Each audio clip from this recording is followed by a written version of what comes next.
Hey everyone, welcome back to Pharma Pie. ये हमारा unit 2 का लेक्चर 1 है। इसमें हम कंडीशनल स्टेटमेंट्स के बारे में पढ़ेंगे, मतलब कि डिसीजन मेकिंग सिचुएशन अगर हमें पाइथन में कुछ ऐड करनी है तो हम इफ, एलिफ और एल्स का यूज करेंगे। अब एक रियल लाइफ सिनेरियो देख लेते हैं फार्मेसी में। जैसे कि आप अगर फार्मासिस्ट हो तो आपको एक मेडिसिन डिस्पेंस करनी है पेशेंट को। आप देखेंगे कि मेडिसिन तो एक्सपायर है, तो आप क्या करेंगे? रिजेक्ट करेंगे या डिस्पेंस करेंगे? If my medicine is expire then I have to reject it, right? It is a decision हो गया, आपको एक डिसीजन लेना है। ऐसे ही if my stocks is zero, मतलब कि मेडिसिन का स्टॉक जीरो है, तो क्या करना है? मुझे रीऑर्डर करना है, राइट? आप सेल तो नहीं करेंगे, आपके पास डिसीजन लेना है, सेल करूँ या रीऑर्डर करूँ। ऐसे if my patient is child तो is pediatric dose, if my patient is adult then is adult dose, right? आपको डिसीजन यहाँ भी लेना है। ऐसे ही if patient BP is high तो क्या करेंगे? इसे फ्लैग करेंगे आप या फिर क्लियर करेंगे? फ्लैग करेंगे, राइट? अगर हाई बीपी हुआ तो उसे मेंशन करेंगे, राइट? तो conditional lets your program pick path based on whether something is true और फॉल्स, है कि नहीं है, राइट? अब देखिए एवरेज डिसीजन विथ ट्रू और फॉल्स होता है। जैसे कि एग्जांपल ले लिया, हमारा डोज, मेडिसिन का डोज है वो 650 mg है, तो यहाँ पे आपने एक कंडीशन रख ली, इफ डोज लेस देन 1000, तो क्या आना चाहिए? डोज हमारा 1000 से कम है, हाँ कम है, तो आंसर आएगा true definitely. If dose is equal to 1000, क्या हमारा डोज 1000 जितना है? नहीं, हमारा डोज 650 है, तो क्या आंसर आया? फॉल्स। ये हो गया हमारा कंडीशन दे दी हमने, ठीक है? इस condition it is a yes और no question, Python answer it with boolean value, true और फॉल्स, ठीक है? ये कंडीशन स्टेटमेंट और पाइथन इसे ट्रू और फॉल्स में देता है आंसर। और याद रखना में ट्रू का टी कैपिटल आएगा और एफ का एफ कैपिटल आएगा, जो पहला लेटर होगा, ठीक है? ये हमेशा हमें याद रखना है। True and false are values in their own right, you can store them, print them और टेस्ट देम। क्या होता है? हम ट्रू और फॉल्स को स्टोर भी कर सकते हैं, प्रिंट कर सकते हैं और टेस्ट भी कर सकते हैं, राइट? सो ये कंपैरिजन ऑपरेटर्स हमने यूनिट 1 में भी कवर किए थे, जैसे कि इक्वल टू हो गया, नॉन इक्वल टू है, ग्रेटर देन है, लेस देन, ग्रेटर और इक्वल टू और लेस और इक्वल टू, ठीक है? अब आपको ध्यान कहाँ रखना है? A single equal two is assign value, right? मतलब कि अगर मुझे नेम इज इक्वल टू किया तो मैंने मेरा नेम लिख दिया शिवम, तो ये मैंने इसे नेम को असाइन कर दिया कि नेम मतलब शिवम। लेकिन मुझे अगर कंपेयर करना है तो मुझे डबल इक्वल टू यूज करना है, ठीक है? जब भी आपको इक्वल करना है तो ये यूज करना है, डबल इक्वल टू। नाउ ये इफ स्टेटमेंट हम यूज करेंगे कंडीशन स्टेटमेंट में। जैसे कि मुझे रखना है इफ और यहाँ पे कंडीशन रख देंगे हम, फिर कॉलन हमेशा याद रखना है, इफ और एल्स स्टेटमेंट के बाद हमेशा कॉलन आएगा। जब भी आप एंटर प्रेस करेंगे तो वहां 4 स्पेस जनरेट होगा, ये कोई डेकोरेशन के लिए नहीं है, ये इंपॉर्टेंट है, ठीक है? इससे पता चलेगा कि जो भी हम प्रोग्राम यहाँ पे लिखेंगे वो इफ के अंदर है। जैसे कि यहाँ एग्जाम्पल लिख लीजिए, जैसे कि हमने टेम्परेचर यहाँ देखा कि 101.5 है फ़ारेनहाइट में। इफ यहाँ पे हमने कंडीशन रखी टेम्परेचर इज ग्रेटर देन 100.4, तो कॉलन आ गया और इंडियन यहाँ पे आ गया 4 स्पेस। तो हमने यहाँ पे प्रिंट किया गया पेशेंट हैज फीवर। अगर हमारा टेम्परेचर 100.4 फ़ारेनहाइट से ज्यादा है तो पेशेंट हैज फीवर, मतलब इफ स्टेटमेंट का यूज हम ऐसे कर सकते हैं, राइट? अब जैसे कि इफ स्टेटमेंट में दो रूल होते हैं, जैसे कॉलन हमेशा लिखना है, इफ, एलिफ और एल्स के बाद हमेशा कॉलन आएगा, मतलब, ठीक है? अगर आपने कॉलन भूल गया तो सिंटेक्स एरर आ सकता है, इसे ध्यान रखना है आपको। तो जब भी आप कॉलन प्रेस करेंगे उसके बाद नेक्स्ट लाइन हमेशा 4 स्पेस वहां जनरेट हो गए, जिसे इंडेंटेशन कहते हैं। ये इंडेंटेशन कोई डेकोरेशन नहीं है पाइथन में, it is a syntax, it is a single most common beginner mistake, ठीक है? कई लोग भूल जाते हैं डबल कॉलन देने के बाद, ठीक है? और इंडेंटेशन हमें चाहिए ही चाहिए। इसे हम एग्जाम्पल के थ्रू भी सारे समझ लेते हैं जुपिटर नोटबुक में। तो मैंने यहाँ पे कंपैरिजन ऑपरेटर्स के एग्जाम्पल लिखे, ए इज इक्वल टू मैंने 20 असाइन किया और बी इज इक्वल टू मैंने 10 असाइन किया, और यहाँ पे मैंने सारे कंपैरिजन ऑपरेटर्स लिख लिए, ठीक है? तो यहाँ पे पहला कंपैरिजन ऑपरेटर है ए इज इक्वल टू बी, तो आंसर क्या आना चाहिए? फॉल्स आना चाहिए। क्यों? ए और बी दोनों इक्वल नहीं है। इससे रन करके देखते हैं हम, फॉल्स आ गया आंसर, ओके? दूसरा हमारा कंपैरिजन ऑपरेटर से a is not equal to b, a और बी दोनों सेम नहीं है, तो आंसर क्या आएगा? ट्रू आएगा, यस, क्योंकि दोनों सेम नहीं है, राइट? फिर a is greater than b, yes definitely, 20 is greater than 10, तो आंसर आ गया हमारा ट्रू। फिर ऐसे ही a is less than b, तो आंसर आएगा हमारा फॉल्स, क्योंकि ए इज 20 और b is 10, right? A is greater than और equal to b, definitely answer आएगा ट्रू, और इसका अपोजिट आंसर आएगा a less than equal to b में, ठीक है? तो अभी हमने सारे कंपैरिजन ऑपरेटर्स देख लिए। हमने कंपैरिजन ऑपरेटर्स कंडीशनल स्टेटमेंट में हम यूज करेंगे। पहले एक एग्जांपल ले लेते हैं इफ स्टेटमेंट के लिए। तो एक एग्जांपल लेते हैं वोट एलिजिबिलिटी के लिए, ठीक है? कि अगर आप कब कितनी एज पे वोट एलिजिबल हो। अब हमारे इंडिया में जनरली 18 और 18 प्लस जो पीपल है वो वोट दे सकते हैं। तो हम पहले तो यूजर का इनपुट लेंगे कि उनकी एज कितनी, उनसे एज पूछना है हमें, राइट? तो age is equal to input चाहिए यूजर का, हमें input enter your age, right? लेकिन हमारा एज क्या है? एज हमारा नंबर है। नंबर मतलब क्या हो गया? इंटीजर हो गया। तो हमें क्या लिखना होगा? सबसे पहले इनपुट से आगे हमें लिखना होगा इंटीजर, राइट? तो हमें यहाँ पे लिखना होगा INT इंटीजर, हम क्योंकि हमें इंटीजर में इनपुट चाहिए, एज हमारी नंबर होने वाली है। अब इसके बाद हम एक कंडीशन रखेंगे, इफ मतलब कि if age is greater than और इक्वल टू 18, तो और कोलन एंड में आएगा, तो प्रिंट क्या करना है हमें, print you are eligible for vote, right, you are eligible for vote. अब प्रोग्राम को हम रन करके देखते हैं यहाँ पे, तो देखिए एंटर यूजर, हमने यूजर से हम एज पूछ रहे हैं, तो यूजर ने शायद 18 एंटर किया है, तो क्या आंसर आएगा, you are eligible for vote. लेकिन अगर यूजर यहाँ पे 17 वोट करेगा तो क्या, 17 एज एंटर करेगा तो क्या होगा, तो कुछ नहीं है आंसर। तो इसके लिए क्या करना पड़ता है हमें, इफ देन हम एक प्रोग्राम लिखेंगे, एल्स लिखेंगे, अगर ये नहीं हुआ तो ये प्रोग्राम रन करो, तो एल्स क्या प्रिंट करना, print you are not eligible for vote.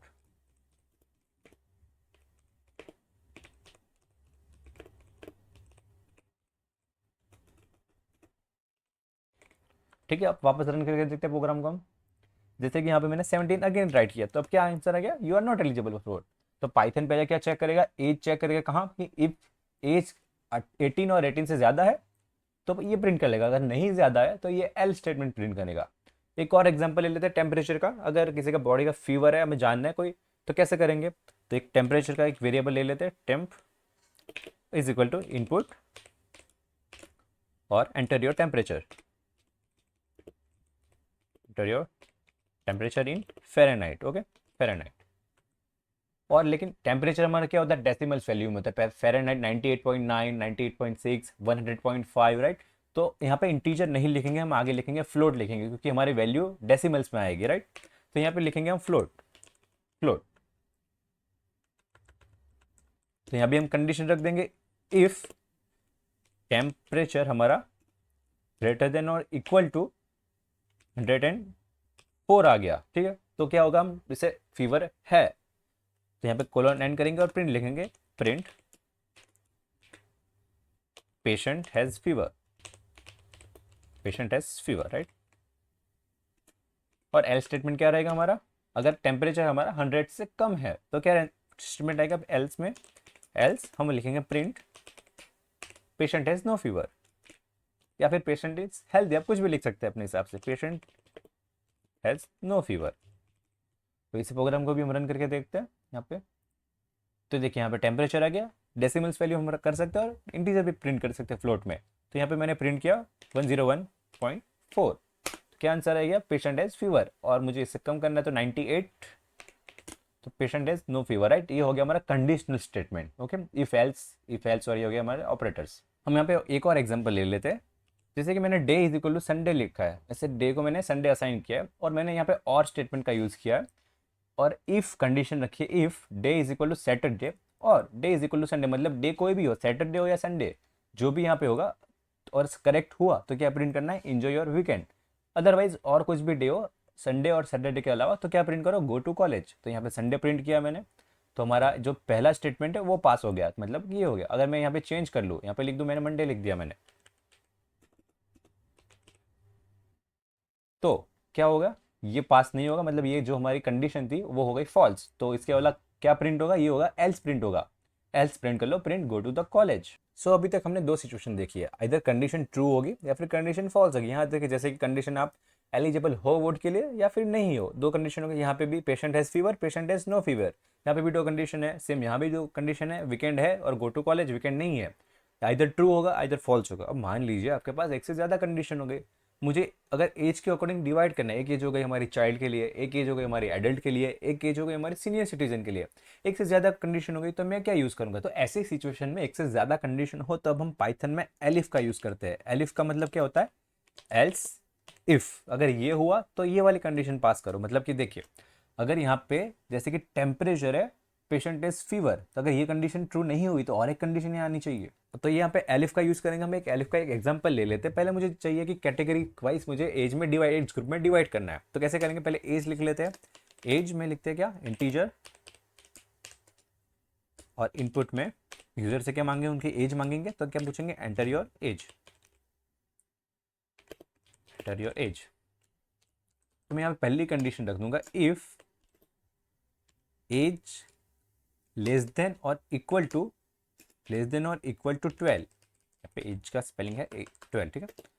तो और कॉलन में पहली कंडीशन क्या रहेगी, तो अगर 12 से कम है हमारी एज तो क्या होगा, प्रिंट चाइल्ड, हमारी कैटेगरी क्या रहेगी, चाइल्ड। नाउ सेकंड कंडीशन के लिए हम एलिफ एज लेस देन 65, अगर 65 से कम है, नहीं 60 रखते हैं हम, 60 से अगर कम है तो क्या होगा हमारा, यहाँ पे कॉलन, यहाँ पे भी आएगा कॉलन में प्रिंट आप एडल्ट में कंसिडर करोगे, ठीक है। एक एज ग्रुप हो गया हमारा एडल्ट का हो गया। नाउ अब जाके हम एल्स लिखेंगे, एल्स अदरवाइज ये भी दोनों कंडीशन भी फॉल्स हो गई तो क्या होगा, ऑब्वियसली सीनियर सिटीजन ही होगा अब तो, ठीक है। तो अब प्रिंट करना है प्रिंट, अभी जो कैटेगरी बची हम कैटेगरी का नेम लिख लेंगे। अब होगा कि आप अगर आपकी एज 60 से भी ज्यादा है तो आप सीनियर सिटीजन हो, तो सीनियर सिटीजन, ओके। ना ये प्रोग्राम को हम रन करके देखते हैं, अगर मैंने एज में एंटर किया 65 तो क्या एंटर होगा, सीनियर सिटीजन, ठीक है। तो पहले के पाइथन क्या चेक करेगा कि एज क्या हमारे 12 से कम है, नहीं एज 12 से कम नहीं है, तो और उसके बाद पाइथन क्या चेक करेगा, क्या एज 60 से कम है, नहीं एज 60 से भी ज्यादा है, तो क्या आखिर में क्या प्रिंट बचा, प्रिंट हमारा सीनियर सिटीजन है। अब मैंने एक एज और एंटर कर लिया, यहाँ पे मैंने यहाँ पे 18 लिख लिया, तो क्या एंटर होगा, यू आर एडल्ट, क्योंकि हमारी एज 60 से कम है, तो क्या ये सेकंड वाला स्टेटमेंट हमारा ट्रू हो गया, ये भी फॉल्स हो गया और फिर ये ट्रू हो गया, तो ये रन ही नहीं होगा नेक्स्ट वाला प्रोग्राम, ठीक है। हमारा आंसर यहाँ मिल गया, तो आप एडल्ट हो। अब तो हम एक स्टूडेंट ग्रेड का एग्जांपल ले लेते हैं पहले, जैसे कि अगर आपके मार्क्स है तो ए ग्रेड होना चाहिए, B grade, C grade, D grade और एफ ग्रेड एक फेल हो जाता है, ठीक है। तो ऐसे बहुत सारी कंडीशन हो गई यहाँ पे, दो से ज्यादा, तो इसमें भी हम एलिफ का यूज करेंगे। पहले हम मार्क्स ले लेते हैं, मार्क्स यूजर से हम इनपुट लेंगे, मार्क्स हमारा इंटीजर में और फ्लोट में भी हो सकता है, लेकिन अभी हम इंटीजर ही रखेंगे कि 30, 40, 50, 60, राइट, ऐसे ही रखेंगे अभी integer input, enter your marks. और हमारी पहली कंडीशन क्या रहेगी, इफ मार्क्स ग्रेटर देन और इक्वल टू 90, तो क्या होगा हमारा, 90 से आपके ज्यादा मार्क्स है तो क्या ए ग्रेड प्रिंट करो, प्रिंट ए ग्रेड। ना हमारी सेकंड कंडीशन क्या रहेगी, एलिफ मार्क्स ग्रेटर देन और equal to 75 and marks less than 90, अगर मेरे मार्क्स 75 से ज्यादा लेकिन 90 से कम हुए तो क्या प्रिंट करेंगे हम, print B grade, okay. Now third condition हमारी क्या रहेगी, एलिफ में एलिफ मार्क्स मेरे ग्रेटर देन और इक्वल टू 50 से ज्यादा हुए एंड लेकिन मार्क्स 75 से कम है मेरे, ठीक है, मार्क्स लेस देन 75, तो क्या प्रिंट करना है हमें, सी ग्रेड, ठीक है, प्रिंट सी ग्रेड।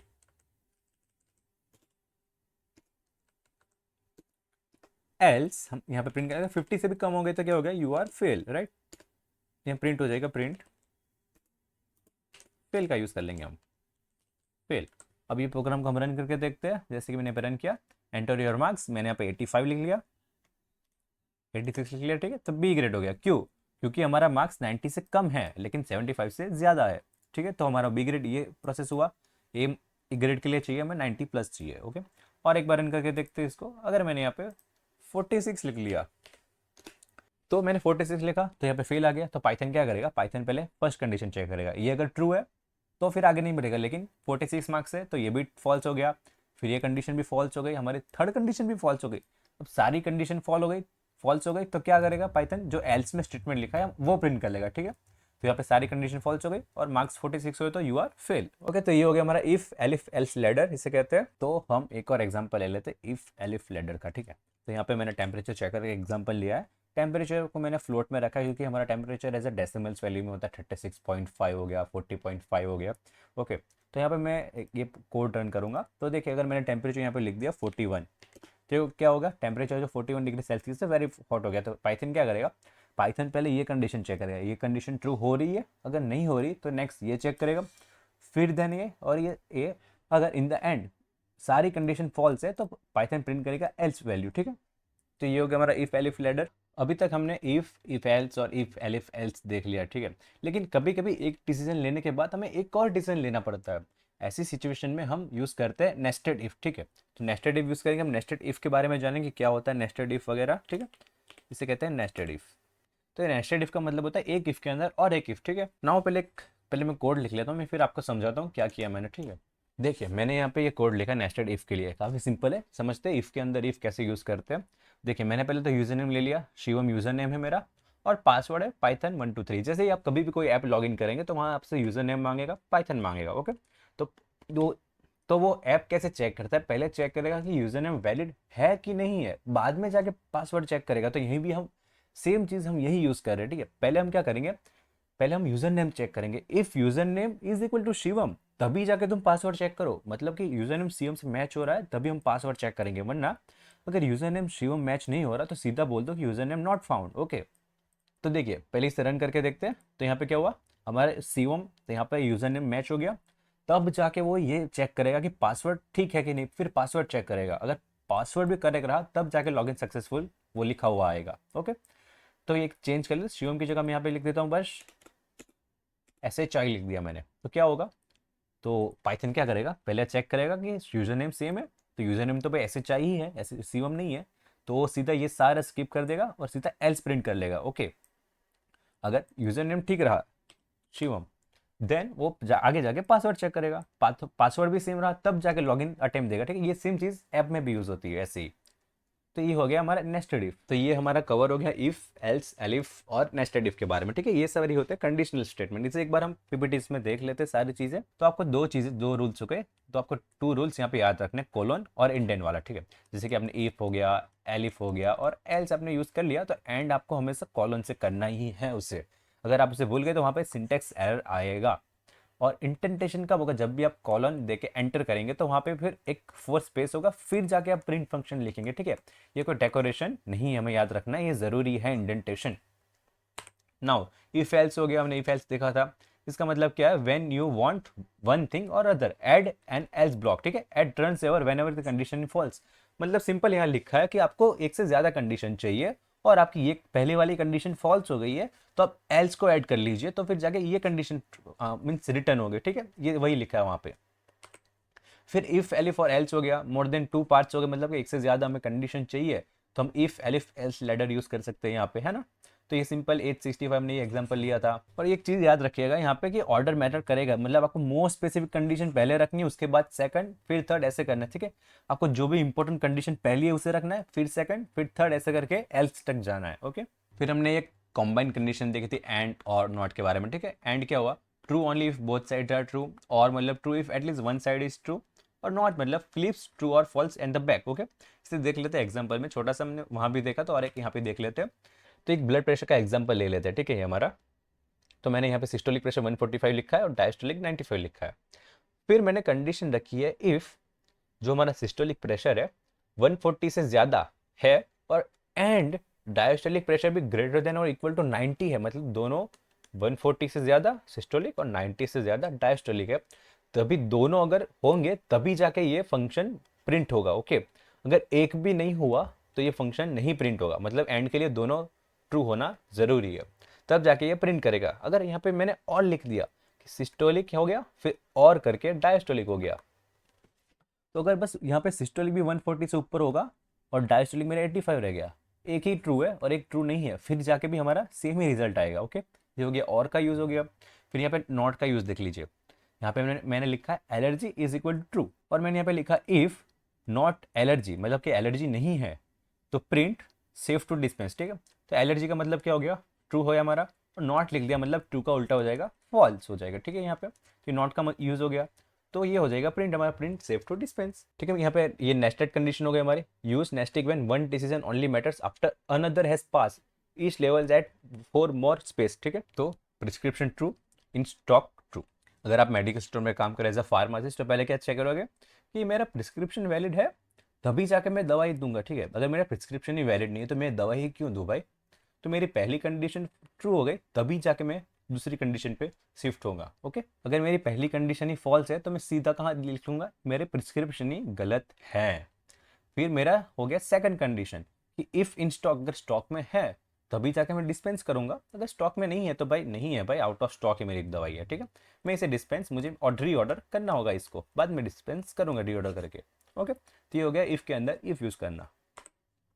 जो 4 मिस्टेक बिगिनर्स करते हैं, कॉलन भूल जाते हैं तो उससे क्या होगा, सिंटैक्स एरर आएगा। रॉन्ग इंडेंटेशन मतलब कि आगे की जो स्पेस है उसे हम रिमूव कर ले तब जाके भी हो जाएगा। फिर कंपैरिजन करने के लिए कुछ लोग बस एज इज इक्वल टू 12 लिख दिया, तो ये गलत होगा। कंपैरिजन करना है तो डबल इक्वल टू लिखना है। ओके।